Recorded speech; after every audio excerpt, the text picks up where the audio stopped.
8P news. नमस्कार, मैं संतोष। स्वागत है आपका लोकतंत्र प्रहरी के 8PM न्यूज में, जहां हम देखेंगे दुर्ग जिले समेत प्रदेश एवं देश विदेश की कुछ प्रमुख खबरें। तो आइए शुरू करते हैं पहले दुर्ग जिले की खबरों से। नगर निगम मुख्यालय में शुक्रवार को सुशासन तिहार के तहत जन समस्या निवारण शिविर का आयोजन किया गया। शिविर में निगम के विभिन्न विभागों के अधिकारी मौजूद रहे, जहां पहुंचे लोगों की समस्याओं को सुना गया और कई शिकायतों का मौके पर ही निराकरण किया गया। कुछ मामलों में शासन स्तर पर कार्रवाई का आश्वासन भी दिया गया। निगम आयुक्त राजीव कुमार पांडे खुद शिविर में मौजूद रहे और लोगों से सीधे संवाद कर उनकी समस्याओं को समझा। हालांकि शिविर का व्यापक प्रचार प्रसार नहीं होने के कारण अपेक्षाकृत कम भीड़ देखने को मिली। फिर भी जो लोग पहुंचे उन्हें अधिकारियों ने गंभीरता से सुना और जल्द समाधान का भरोसा दिलाया। इस दौरान भाजपा के वरिष्ठ पार्षद महेश वर्मा ने कहा कि सरकार पूरे प्रदेश में ऐसे शिविर आयोजित कर जनता की समस्या के समाधान का प्रयास कर रही है। दुर्ग नगर निगम में उस वक्त रण क्षेत्र में तब्दील हो गया जब आयुक्त के निजी सहायक पर गंभीर आरोप लगे। निजी सहायक गौतम साहू पर व्हाट्सएप चैट में धार्मिक भावनाएं आहत करने का आरोप है। साथ ही एक महिला कर्मी को आपत्तिजनक संदेश भेजने की बात भी सामने आई है। जैसे ही मामला संगठनों तक पहुंचा, विश्व हिंदू परिषद और बजरंग दल के कार्यकर्ता निगम कार्यालय पहुंच गए। देखते ही देखते मामला इतना बढ़ गया कि निगम परिसर में ही मारपीट शुरू हो गई, जिससे अफरा तफरी मच गई। सूचना मिलते ही पद्मनाभपुर थाना पुलिस मौके पर पहुंची और हालात को काबू में किया। पुलिस ने केस दर्ज कर जांच शुरू कर दी है और सोशल मीडिया चैट व वीडियो के आधार पर कार्रवाई की बात कही है।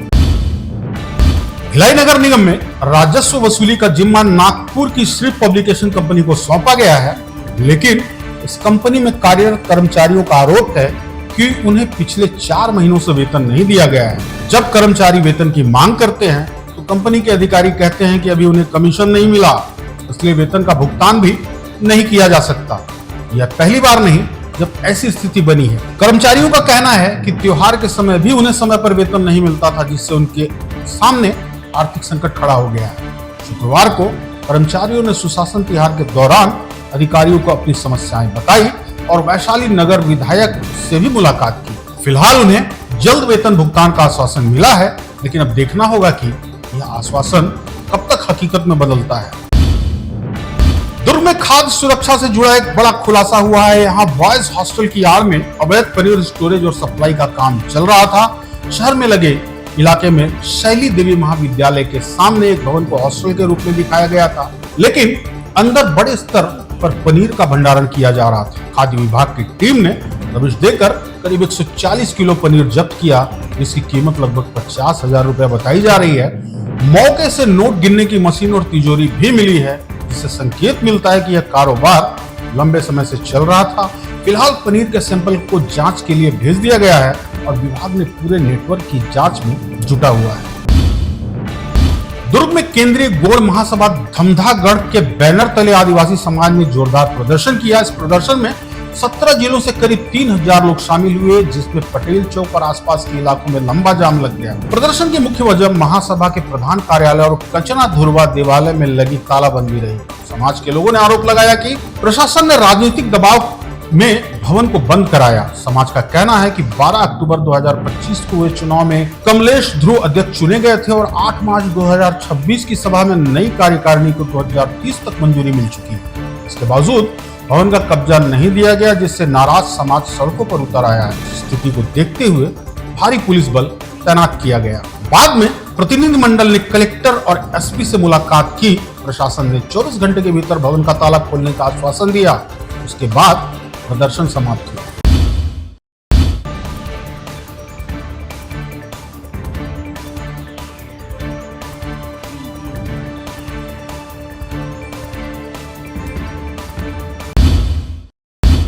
अब नजर डालते हैं प्रदेश की खबरों पर। जसपुर जिले के दुलदुला में बना eco park waste to best का शानदार उदाहरण है। यहाँ कबाड़ समझी जाने वाली वस्तुओं को नया जीवन दिया गया। पुराने लोहे और मशीनी पार्ट से घोड़े, मयूर, तितली जैसी आकर्षक आकृतियां बनाई गई हैं। वहीं पुराने टायरों को रंगीन झूलों में बदलकर बच्चों के लिए खेल का शानदार इंतजाम किया गया है। यह इको पार्क सिर्फ सुंदरता का केंद्र नहीं बल्कि एक बहुउद्देशीय सामुदायिक स्थल भी है। यहाँ ओपन जिम, बच्चों के खेल और परिवार के लिए पिकनिक की सुविधा मौजूद है। जिला प्रशासन ने इस पहल की सराहना की है और इसे और विकसित करने की योजना बनाई है। यह मॉडल दिखाता है कि सीमित संसाधन में भी बड़े बदलाव किए जा सकते हैं। आने वाली पीढ़ियों के लिए पानी बचाने और गिरते भूजल स्तर को सुधारने की दिशा में बलौदाबाजार जिला प्रशासन का प्रयास रंग लाता नजर आ रहा है। मोर गांव मोर पानी अभियान 2.0 के तहत जिले के 700 से अधिक गांव में जल संचयन के लिए व्यापक काम किया गया है। इसमें सोख्ता गड्ढे, चेक डैम, तालाब गहरीकरण, रूफटॉप हार्वेस्टिंग जैसी संरचनाएं शामिल हैं। इन प्रयासों के जरिए बारिश के पानी को जमीन के अंदर पहुंचाया जा रहा है, जिससे भूजल स्तर में सुधार हो रहा है। देश भर में जल प्रबंधन के क्षेत्र में यह जिला तीसरे स्थान पर पहुंच गया है, जो प्रशासन और जनता की साझेदारी का शानदार उदाहरण है। झारखंड के गढ़वा जिले में छत्तीसगढ़ की 35 लड़कियों को बंधक बनाए जाने का मामला तूल पकड़ता जा रहा है। बताया जा रहा है ये सभी लड़कियां नर्सिंग ट्रेनिंग के लिए वहां गई। इसी बीच एक लड़की ने आरोप लगाया है कि पैसे नहीं देने के कारण उसे बंधक बना लिया गया। वायरल वीडियो में एक लड़की रोते हुए कहती नजर आ रही है कि उसे वहां अच्छा नहीं लग रहा और घर लौटने के लिए उसके पास पैसे भी नहीं है। वीडियो में एक महिला यह भी कहती सुनाई दे रही है कि पैसा नहीं दिया है, इसे जाने नहीं देंगे। मामले के सामने आते ही जिला प्रशासन हरकत में आया है। प्रशासन का कहना है कि कुछ लड़कियां अपनी इच्छा से गई थी, लेकिन शिकायत के बाद पूरे मामले की जांच शुरू कर दी है। झारखंड पुलिस ने भी सोशल टीम बनाकर जांच और तलाश अभियान शुरू कर दिया है। जल्द ही कानूनी कार्यवाही करते हुए सभी लड़कियों को सुरक्षित वापस लाने की कोशिश की जा रही है। रायगढ़ जिले में मुख्यमंत्री कन्या विवाह योजना के तहत शुक्रवार को भव्य सामूहिक विवाह समारोह आयोजित किया गया। इस आयोजन में 150 नवविवाहित जोड़ों ने वैदिक मंत्रोच्चार और पारंपरिक रीति रिवाजों के बीच 7 फेरे लेकर अपने नए जीवन की शुरुआत की। जहां प्रदेश के वित्त मंत्री और रायगढ़ विधायक ओपी चौधरी ने शिरकत कर 9 दंपतियों को आशीर्वाद दिया। जिले के अलग अलग विकास खंडों में भी यह आयोजन हुआ। महिला एवं बाल विकास विभाग ने सभी स्थानों पर सजावट, विवाह मंडप और अन्य सुविधाओं की बेहतर व्यवस्था की। इस अवसर पर मंत्री ओपी चौधरी ने कहा कि यह योजना न केवल विवाह आयोजन तक सीमित है, बल्कि दहेज प्रथा जैसी सामाजिक कुरीतियों के खिलाफ एक मजबूत संदेश भी देती है। गरियाबंद जिले के दशपुर बांध के पास शुक्रवार सुबह दिल दहला देने वाला हादसा हो गया। तेंदुपत्ता तोड़ने जंगल जा रहे एक युवक की करंट लगने से मौके पर मौत हो गई। जानकारी के मुताबिक युवक बाइक से जंगल की ओर जा रहा था, तभी रास्ते में बिजली के खंभे से टूटा हाई वोल्टेज तार नीचे झूल रहा था। प्रत्यक्षदर्शियों के अनुसार बाइक से गुजरते वक्त तार युवक के गले से उलझ गया, जिससे तेज करंट के साथ आग भड़क उठी। देखते ही देखते बाइक जलकर खाक हो गई और युवक की मौके पर ही दर्दनाक मौत हो गई। घटना के बाद इलाके में अफरा तफरी मच गई और करंट के डर से लोग शव के पास नहीं जा सके। सूचना मिलने पर बिजली विभाग और पुलिस मौके पर पहुंची और सप्लाई बंद कर शव को कब्जे में लिया गया। ग्रामीणों ने बिजली विभाग पर लापरवाही का आरोप लगाते हुए कार्रवाई की मांग की है।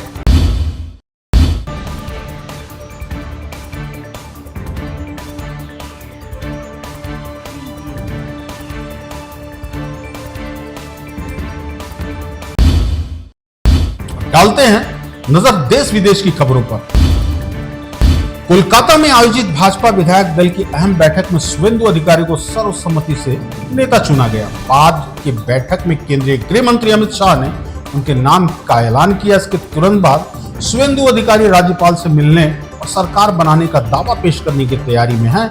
कल सुबह 11 बजे ब्रिगेड परेड ग्राउंड में उनका शपथ ग्रहण समारोह होगा, जिसमें प्रधानमंत्री नरेंद्र मोदी ने एनडीए के कई वरिष्ठ नेता मौजूद रहेंगे। 56 वर्षीय शुवेंदु अधिकारी ने भवानीपुर सीट से ममता बनर्जी को हराकर बड़ा राजनीतिक उलटफेर किया है। पूर्वी मिदनापुर के कोताई में उनके घर के बाहर जश्न का माहौल है, जहां समर्थक खुशी मना रहे हैं। तमिलनाडु की राजनीति में बड़ा उलटफेर देखने को मिल रहा है। सुपरस्टार से नेता बने विजय थालापति अब मुख्यमंत्री बनने की दहलीज पर खड़े हैं। उनकी पार्टी टीवीके को वामपंथी दलों ने सीपीआई और सीपीआईएम का समर्थन मिल चुका है। सूत्रों के मुताबिक विदु थलाई चिरुथैगल कांची भी समर्थन देने को तैयार है। 108 सीटों के साथ टीवीके को अब बहुमत का आंकड़ा पार करने के लिए जरूरी समर्थन मिल गया है। राज्यपाल से लगातार मुलाकातों के बाद सरकार गठन की प्रक्रिया तेज हो गई है, लेकिन अगर समीकरण बदले तो डीएमके और एआईएडीएमके के गठबंधन की चर्चा भी जोरों पर है। फिलहाल तमिलनाडु की सियासत में हर पल नया ट्विस्ट आ रहा है। नासिक टीसीएस केस में फरार चल रही मुख्य आरोपी निदा खान को पुलिस ने हिरासत में ले लिया है। निदा पर महिला कर्मचारियों के साथ कथित यौन उत्पीड़न और जबरन धर्म परिवर्तन के आरोप हैं। 2 मई को नासिक कोर्ट ने उनकी अग्रिम जमानत याचिका खारिज कर दी थी, क्योंकि आरोप बेहद गंभीर बताए गए। जांच में सामने आया है कि आरोपी आर्थिक रूप से कमजोर और निजी समस्याओं से जूझ रही महिला कार्यकर्ताओं को निशाना बनाते थे। एफआईआर के मुताबिक पुलिस कर्मचारियों को बुर्का पहनने और जीवन शैली बदलने का दबाव बनाया जाता था। जांच में यह भी सामने आया है कि ट्रेनिंग के दौरान धार्मिक भावनाओं को ठेस पहुंचाने वाली टिप्पणियां की जाती थी। फिलहाल एसआईटी इस पूरे मामले की हर एंगल से जांच कर रही है। भ्रष्टाचार के खिलाफ अपनी सख्त नीति के लिए जाने वाला चीन एक बार फिर सुर्खियों में है। चीन के 2 पूर्व रक्षा मंत्री ली शांगफू और वेई फेंगहे को भ्रष्टाचार के आरोप में मौत की सजा सुनाई गई है। हालांकि इस सजा में एक शर्त जुड़ी है, दोनों को पहले 2 साल जेल में रखा जाएगा और अगर इस दौरान कोई नया अपराध नहीं होता है तो सजा को उम्र कैद में बदला जा सकता है। बताया जा रहा है कि दोनों नेताओं पर रिश्वत लेने, पद का दुरुपयोग करने और रक्षा सौदों में गड़बड़ी के गंभीर आरोप थे। यह कार्रवाई राष्ट्रपति शी जिनपिंग के भ्रष्टाचार विरोधी अभियान का हिस्सा मानी जा रही है। इंडोनेशिया के हलमहेरा द्वीप पर स्थित माउंट दुकोन ज्वालामुखी ने शुक्रवार को अचानक विकराल रूप ले लिया। करीब 10 किलोमीटर ऊंचाई तक राख और धुएं का गुबार आसमान में फैल गया। इस वक्त ज्वालामुखी की ढलानों पर 20 हाइकर्स मौजूद थे, जिसमें 9 सिंगापुर के पर्यटक शामिल थे। अब तक 15 लोग सुरक्षित नीचे आ चुके हैं, लेकिन 3 की मौत हो चुकी है और 2 अभी लापता बताए जा रहे हैं। रिपोर्ट के मुताबिक ये सभी लोग प्रतिबंधित क्षेत्र में गए थे, जहां पहले से ही चेतावनी जारी की गई थी। अधिकारियों ने साफ कहा है कि चेतावनी को नजरअंदाज करना भारी पड़ सकता है।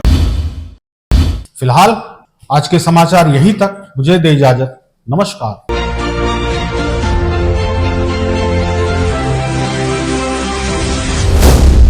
LP News.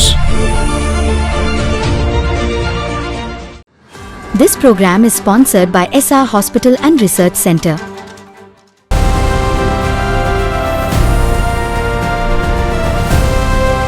हर खबर पर नजर, सच, हिम्मत और जमीनी रिपोर्टिंग, देश, समाज और सत्य के लिए।